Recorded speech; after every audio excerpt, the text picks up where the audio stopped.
About 2 years ago, I was reading Cormac McCarthy's The Crossing when I came across a passage that stopped me dead in my tracks and that I've been trying to untangle ever since. It was one of those stories within a story, one that can be read on its own and only relates to the rest of the book in a thematic or philosophical sense. In this case, the main character, who is this young teenager wandering through Mexico, passes through an abandoned village where he meets an old priest sitting in the ruins of a broken down church. He tells the boy he came here to seek evidence for the hand of God in the world. I had come to believe that hand a wrathful one, and thought that man had not inquired sufficiently into miracles of destruction, into disasters of a certain magnitude.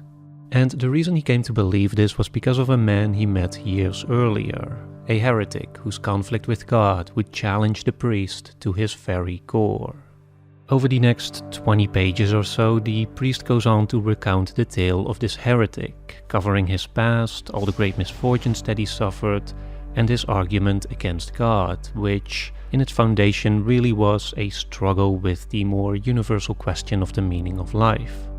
And I didn't finish the actual book until months later. I just kept rereading this same passage over and over again. It was just so dense with poetry and with meaning in such a way that reading it immediately felt like a revelation, that before I even understood its exact significance, it immediately felt like the story had changed something within me, something fundamental about how I see the meaning of my existence and that of humanity in general.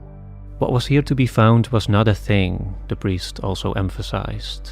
Things separate from their stories have no meaning. They are only shapes of a certain size and color, a certain weight. When their meaning has become lost to us, they no longer have even a name. The story, on the other hand, can never be lost from its place in the world, for it is that place. And that is what was to be found here, the corrido, the tale. And like all corridos, it ultimately told one story only, for there is only one to tell. To which the boy naturally responded, "What is the story?" His name was Robert Grainier, and he lived more than 80 years in and around the town of Bonners Ferry, Idaho. The 2025 movie Train Dreams recounts the life of a logger who experienced love, loss, and the struggle for meaning at the turn of the 20th century. And while it was adapted from a different novel, as I was watching it, I found that there were remarkable parallels between the life of Grainier and that of the heretic as recounted by the priest in McCarthy's The Crossing.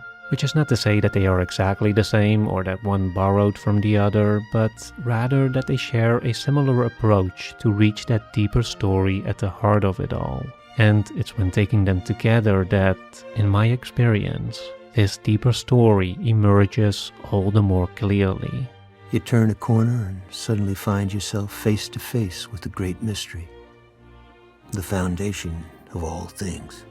For starters, both stories are distinctively narrated to us from a later point in time, from a point where the whole of these men's existences can be seen in their entirety, seen in a way that they themselves were never quite able to, and framed such that they call attention to the greater design of it all, to the nature and workings of the mysterious cosmic forces that directed their fate, and that are currently shaping ours as well. Which is a thing that, as both stories remind us of, is an enigma that sits at the very bedrock of existence itself.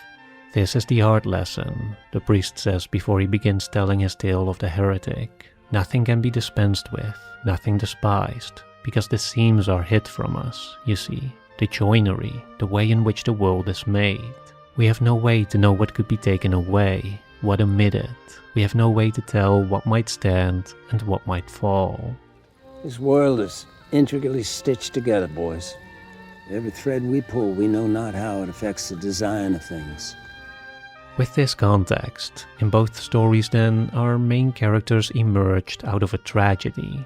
The heretic's parents were killed when a band of outlaws fired a cannon at the church they were in, and the young boy was pulled out of the rubble as the sole survivor, wrapped within the arms of his dead mother.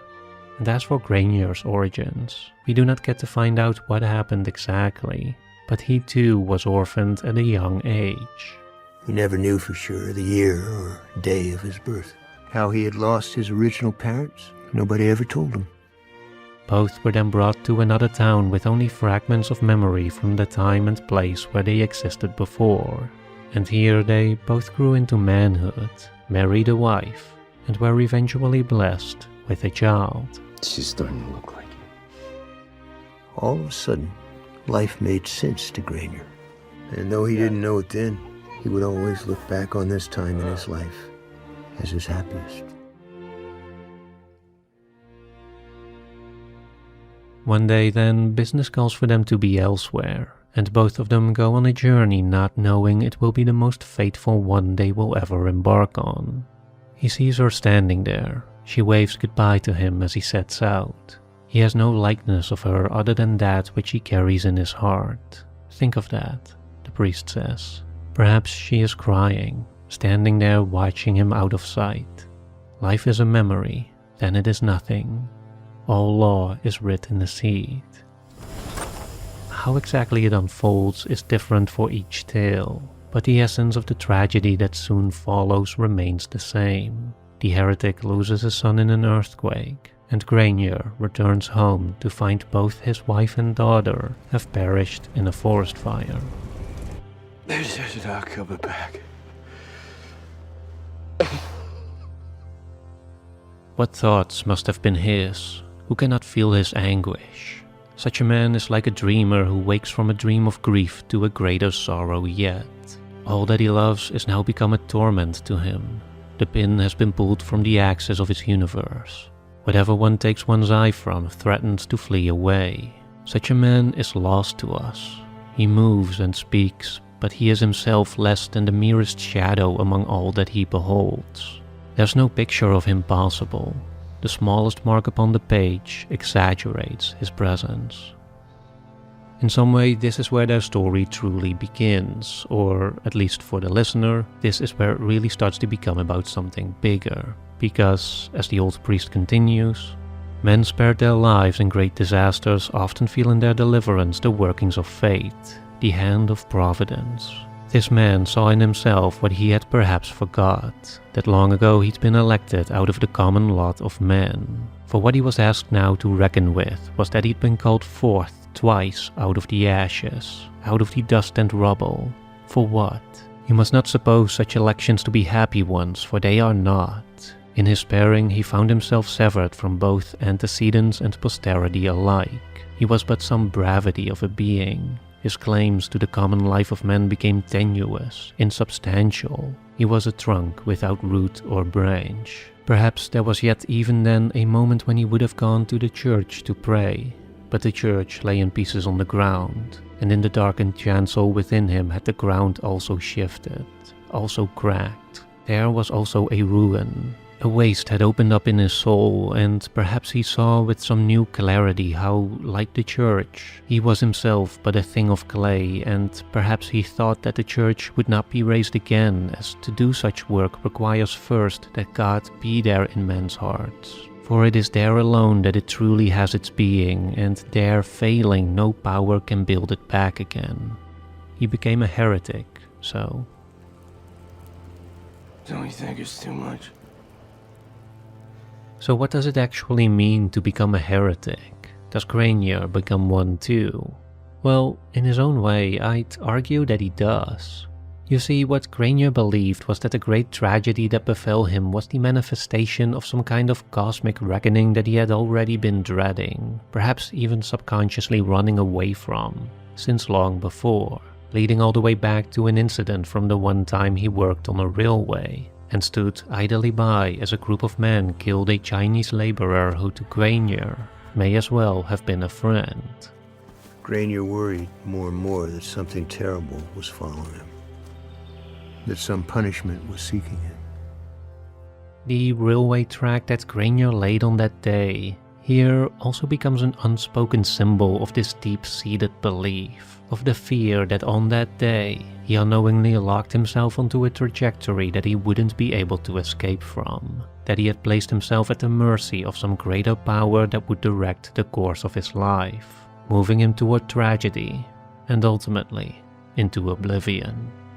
Many years later, A bridge made of concrete and steel would be built 10 miles upstream, rendering this one obsolete. He finds no comfort in these speculations, I can tell you. He sees the world slipping away, all about him an enormous emptiness without echo. In his heart, this man had already begun to plot against God, but he did not know it yet. He would not know it until he began to dream of him. Now, this part is important also for the story of Grainier. You know, the movie is called Train Dreams for a reason. It's because it suggests that the core conflict that both men go on to face, the conflict with the very fabric of the universe itself, emerged not out of reason or contemplation, but out of something deeper, something subconscious that is beyond language. Who can dream of God? The priest continues. This man did. In his dreams, God was much occupied. Spoken to, he did not answer. Called to, did not hear. The man could see him bent at his work as if through a glass, seated solely in the light of his own presence, weaving the world. In his hands it flowed out of nothing, and in his hands it vanished into nothing once again. Endlessly, endlessly so. Here was a god to study, a god who seemed a slave to his own self-ordinated duties, a god with a fathomless capacity to bend all to an inscrutable purpose. Not chaos itself lay outside of that matrix, and somewhere in that tapestry that was the world in its making and in its unmaking was a thread that was he, and he woke weeping. You see, sometimes it feels like the sadness will just eat me alive, but sometimes it feels like it happened to somebody else. What both men came to believe was that their life was never truly theirs, that it belonged to some deeper mysterious force, be it God or destiny or some other thing by some other name. And it's in that awareness that a rift emerged between them and it, that they began to question its ways, oppose them even. How did they deserve that? Why? Why? This, for both men, was the seed of their heresy, and in some way the essence of their struggle. He had no faith in the power of men to act wisely in their own behalf. It was his view rather that every act soon eluded the grasp of its propagator to be swept away in a clamorous tide of unforeseen consequence. He believed that in the world was another agenda, another order, and with this power lay whatever brief he may have held. In the meantime, he waited to be called to he knew not what. Years passed, and he found himself still waiting, though at this point he couldn't say for what. In these later years, both men have all but faded into the margins of society. This is what they saw, an old hermit, a man with no history. Is that what I am? A hermit? I wouldn't believe the stories they're telling about you in town. And both of them, interestingly enough, have returned to the place of their tragedy, as if something still needed to be settled there. The priest went back to the broken church where he lost his parents and precariously settled himself under the dome which, as the priest described it, hanged in the sky like an apparition. For years the people of Caborca waited for it to fall. It was like a thing unfinished in their lives. Beneath that perilous roof he threw down his pallet and made his fire, and there he made ready to receive that which had eluded him. Grainier in turn rebuilt the cabin that was consumed by the fire that claimed his wife and child. The rebuilt cabin looked much like the first one, but the emptiness of the place at times overwhelmed him. And this is where things get a bit more complicated and where our stories seem to diverge from one another, at least temporarily. But bear with me for a moment because I promise it will come back around.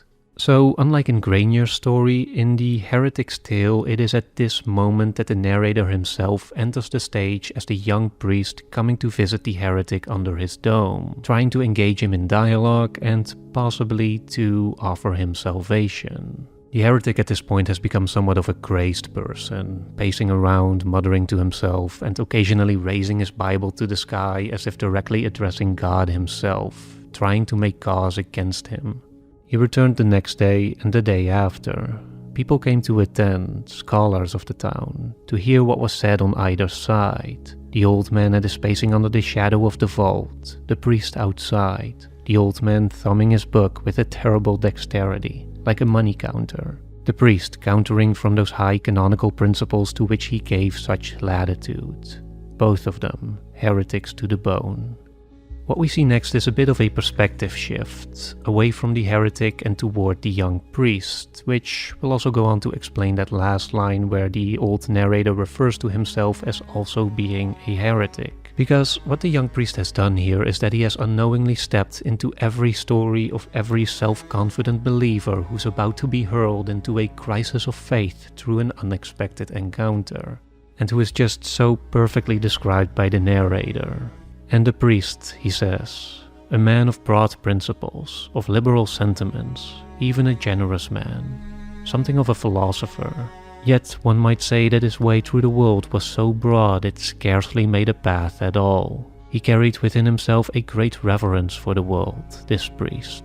He heard the voice of the deity in the murmur of the wind in the trees. Even the stones were sacred.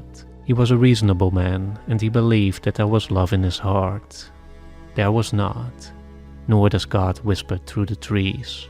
His voice is not to be mistaken. When men hear it, they fall to their knees, and their souls are riven, and they cry out to him, and there's no fear in them, but only that wildness of heart that springs from such longing. And they cry out to stay in his presence, for they know at once that while godless men may live well enough in their exile, those to whom he has spoken can contemplate no life without him, but only darkness and despair.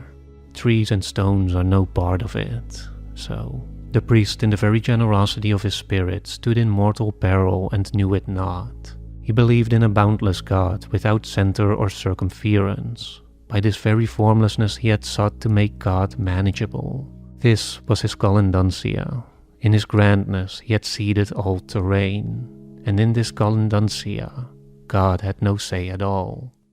Pastorn, det måste ha varit hans mest fasansfulla lidande. Jag menar Guds tystnad. The young priest's mistake, as his older self later realized, was that he too was engaged in a form of denial. To see God everywhere is to see him nowhere, he says. And it was his meeting with the heretic that made him realize that, made him recognize, as he put it, that which is buried in our hearts and is never truly lost to us, nor ever can be. In other words, what the young priest didn't realize yet was that deep down he wasn't as generous or content as he thought himself to be, and that deep down he too suffered from God's silence, just like the heretic, just like every heretic and every believer and every lost soul like Robert Grainier. The last few years he expected some great revelation about his life would descend upon him, but as of yet, none had. And he was beginning to doubt that one ever would. Again, Grainier's story is a bit different as he doesn't encounter a priest to butt heads with, but in his later years he does meet another heretic of sorts in Claire, a woman who suffered her own tragedy when she lost her husband in the war, and whose spiritual trajectory has not been unsimilar to that of Grainier. I had more questions than answers, like no human had ever died before. And this, of course, is exactly the point, that the heretic's path is not some deviation from the norm, it's not a break from some original state of harmony, but rather the default human condition, that no matter how we give it voice, shape, or form, buried deep within our heart, we all carry with us that fundamental existential uncertainty. The weight of your silence is terrible. Where are you? I pray, but I'm lost. Why did you create us? He understood what the priest could not, that what we seek is the worthy adversary. We long for something of substance to oppose us, something to contain us or to stay our hand. Otherwise there were no boundaries to our own being, and we too must extend our claims until we lose all definition, until we must be swallowed up at last by the very void to which we wished to stand opposed. He goes on to talk about the idea and importance of the witness, which is that essential position that stands separated from us, and which, finally, is where the old priest gets into the heretic's actual theological argument. Acts have their being in the witness. Without him, who can speak of it? In the end, one could even say that the act is nothing, the witness all. He saw the world pass into nothing in the very multiplicity of its instancing. Only the witness stood firm, and the witness to that witness. For what is deeply true is true also in men's hearts, and it can therefore never be mistold through all and any tellings. This then was his thought. If the world was a tale, who but a witness could give it life? Where else could it have its being? This was the view of things that began to speak to him, and he began to see in God a terrible tragedy, that the existence of the deity lay imperiled for want of this simple thing, that for God there could be no witness, nothing against which he terminated, nothing by way of which his being could be announced to him, nothing to stand apart from and to say, I am this and that is other, where that is, I am not. He could create everything, save that which would say him no. And so, by extension, this is what the old heretic believed he was selected for, why he was saved not once but twice out of the ashes. It's because he thought that God wanted to raise a witness against himself, that he wanted someone to oppose him, someone to say him no. This is the essence of what he felt was his divine calling, his special, albeit tortured position. Such perhaps is the position that every heretic, consciously or not, feels he has chosen for. He felt that he was only just beginning to have some faint understanding of his life, even though it was now slipping away from him. However, not long after their last conversation, the old heretic falls ill, and it's clear that he's not going to recover, that his life is about to end without the grand resolution or closure he thought he was chosen for, and that he will soon fade into oblivion like everyone else. God had outwitted him, of course. How could there have been another possibility? The old priest concludes.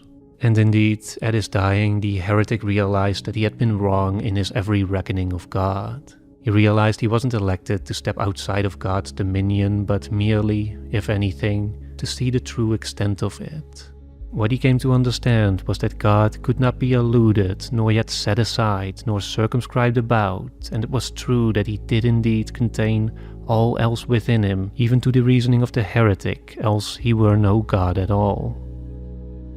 In short, he saw that there was no standing in opposition to God, no witnessing him from the outside, for his being consists of the very conditions of reality itself, the conditions that all men are bound by and equally subjected to. There are no special destinies, no chosen ones in one way or another. Ultimately, every man's path is every other's. There are no separate journeys, for there are no separate men to make them. All men are one, and there's no other tale to tell. When Robert Grainier died in his sleep sometime in November of 1968, his life ended as quietly as it had begun. He had no idea who his parents might have been, and he left no heirs behind him. And just like that, both our heretics are gone, and we are back to where we were before, with nothing learned, nothing changed. Or so it would seem, for our story isn't quite finished yet. We saw two lives pass into nothing, but in both of them, the witness remained.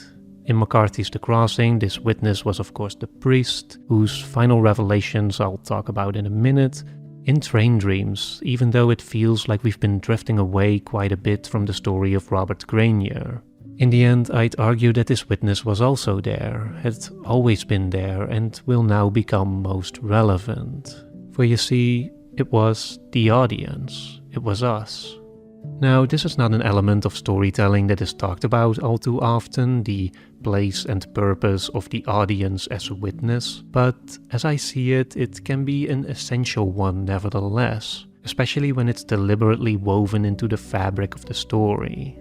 In this sense, Train Dream sits in a tradition of movies that have already done this, that also captured a lifetime, placed the audience on the outside looking back as a witness, and relied on them to discern from the subject's life what they themselves could not.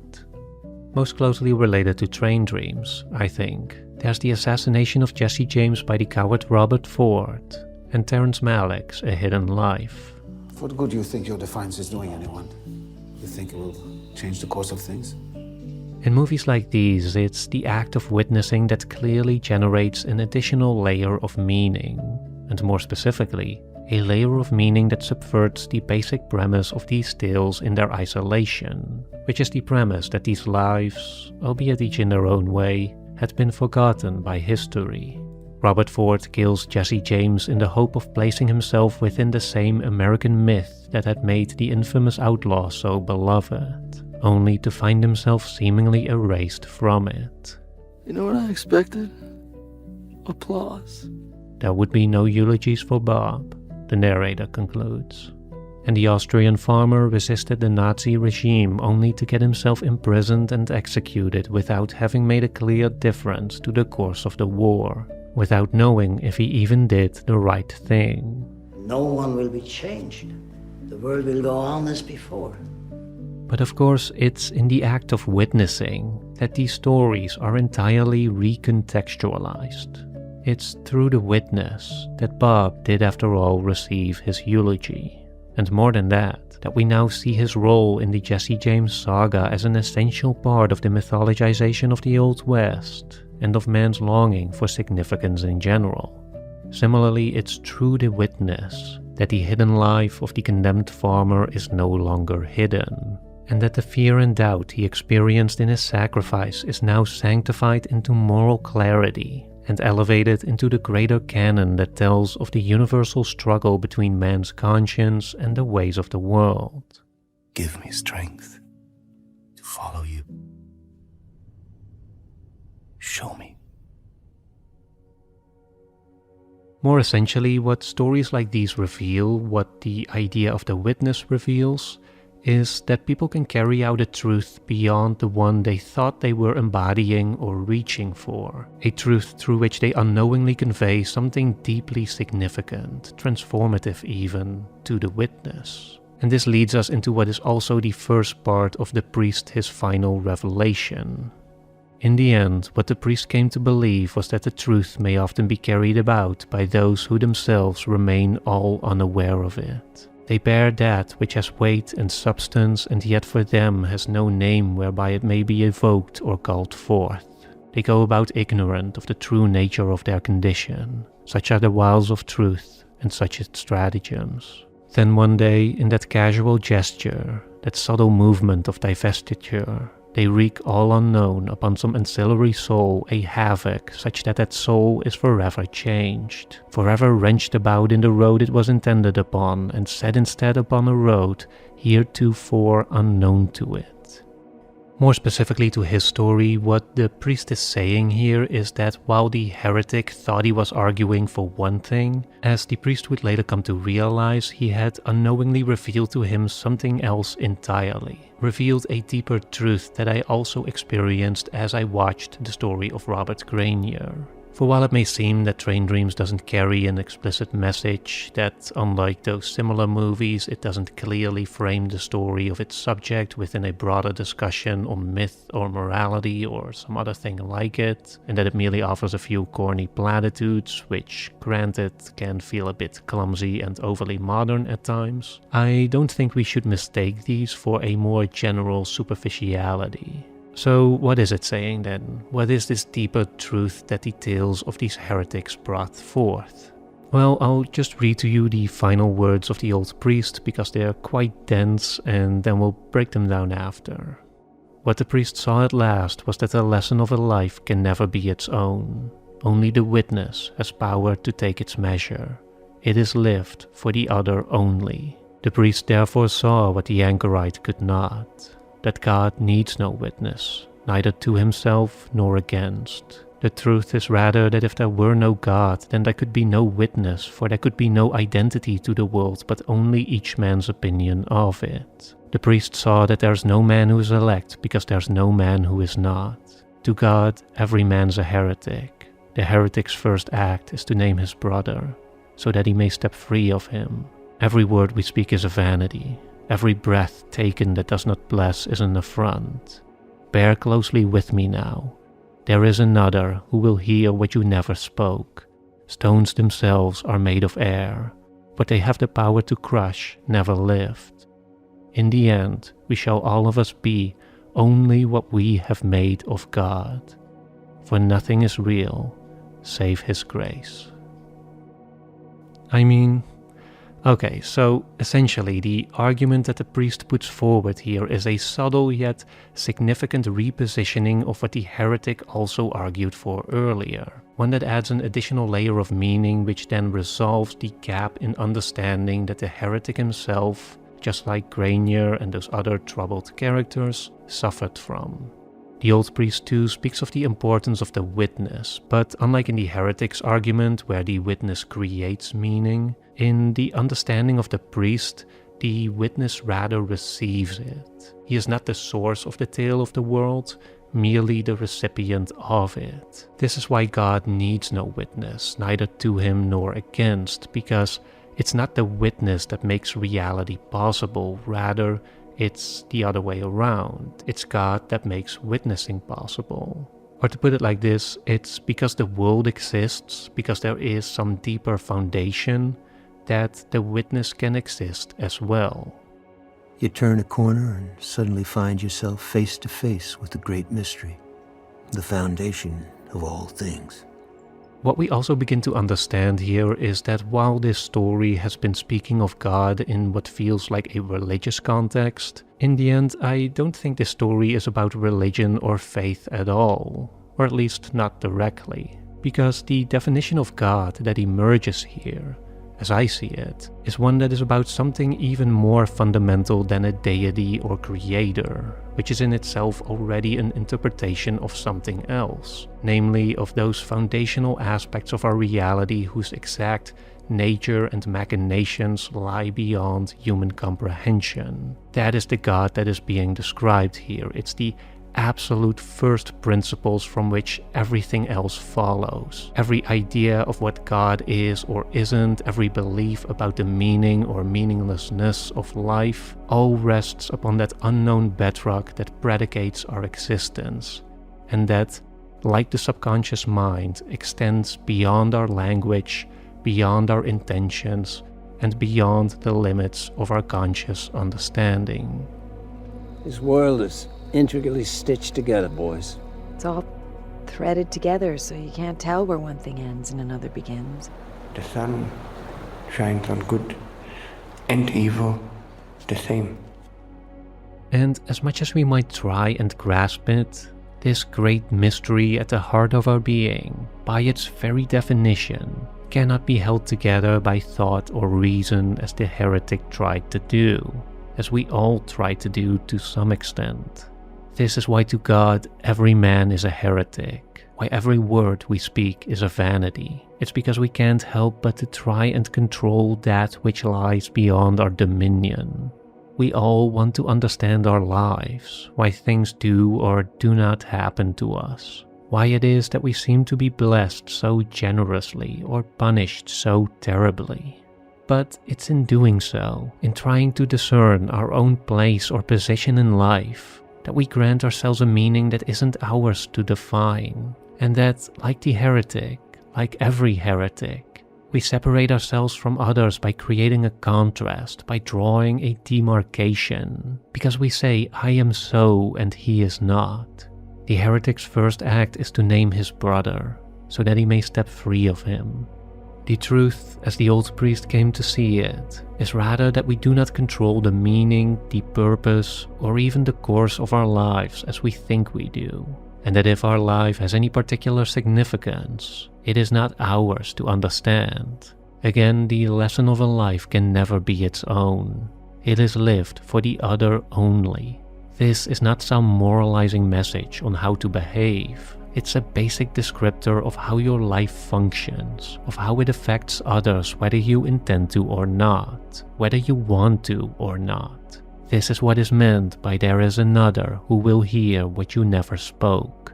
In some deeply essential way, your life is not your own. It's part of a bigger tale that started long before you existed and that will continue long after you're gone. To what end or purpose, we will never know. More practically, it's an existential perspective that takes the ego out of the equation, that dismantles the idea that your life is yours to fully understand, when in reality that meaning is only completed in the lives of others. Just as your life has in part shaped the meaning of theirs by being their witness, by experiencing them through both beauty and tragedy, love and loss, and through the myriad of inexplicable ways that you never asked for, didn't deserve, nor are capable of fully understanding. Just waiting to see what we've been left here for. This is the reality of our existence that we have to reckon with. This is the basic premise that we have to find some way to relate ourselves to. In the end, we shall all of us be only what we have made of God. The only discernible constant is the telling of the tale, the continued passing of the mysterious essence of existence from one witness to the next, from one life to the next. Nothing is real, save His grace. This is the only thing we know for sure, that the foundation of the universe rests upon a principal function of receiving and giving, of an unseen and unknowable grace. And even if we do not get to understand it, even if we do not feel like we deserve or want it, we do, all of us, get to be a part of it. The time will come when we will know what all this is for. And there will be no mysteries. We will know why But on that spring day, we live. as he misplaced all sense of up and down, Right now, I can just about understand everything there is. he felt, at last, connected to it all.